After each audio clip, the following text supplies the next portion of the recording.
Tak beberapa lama setelah kepulangan saya dari umroh yang kedua, ada seseorang dengan juli bertanya kepada saya, "Sudah berapa kali sih umroh? Kenapa sih umroh berkali-kali?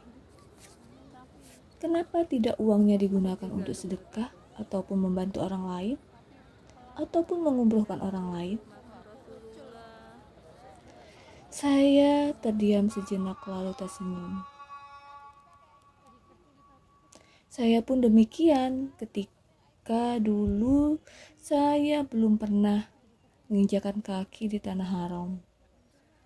Melihat orang yang berkali-kali umroh ataupun haji, saya juga berpikir demikian.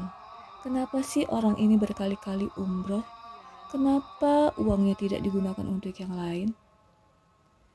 Ternyata setelah saya menginjakan kaki di tanah haram, ada daya tarik tersendiri, ada magnet tersendiri yang memanggil untuk selalu kembali dan kembali.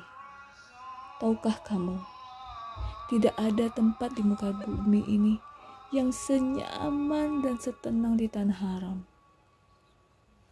Uang, harta, semuanya itu tidak ada artinya di sana. Betapa kecilnya kita di sana.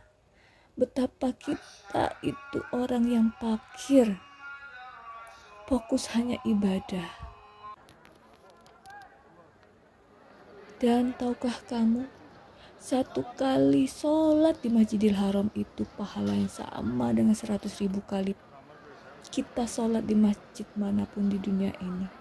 Coba bayangkan berapa ratus tahun kita bisa mendapatkan pahala seperti itu, sholat 5 waktu. Dan 1000 kali pahalanya untuk ibadah di Masjid Nabawi. Jadi bayangkan, siapa sih yang tidak ingin mengejar pahala yang banyak sebagai tabungan akhirat? Ini bukan suatu keegoisan. Tapi memang kita perlu egois untuk soal ibadah. Dan kenapa tidak mengumrohkan orang lain? Jika kita mengumrohkan orang lain, mungkin orang itu akan berterima kasih. Ya, mengucapkan 1 atau 2 kali. Tapi dia tidak akan puas ataupun banyak mendoakan kita. Dia akan lebih fokus mendoakan diri sendiri, keluarga, dan lain-lain. Nah, jika kita sendiri yang beribadah, maka kita akan puas untuk berdoa untuk diri sendiri, keluarga, dan juga orang-orang terdekat. Siapa yang mau melewatkan ini? Jadi, inilah alasan kenapa banyak orang yang selalu rindu dan rindu untuk kembali ke tanah haram.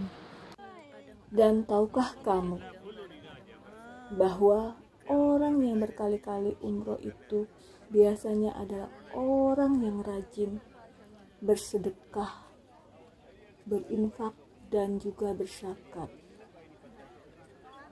Mereka biasanya sangat paham akan semua itu, karena mereka tahu sedekah akan memperlancar rezeki.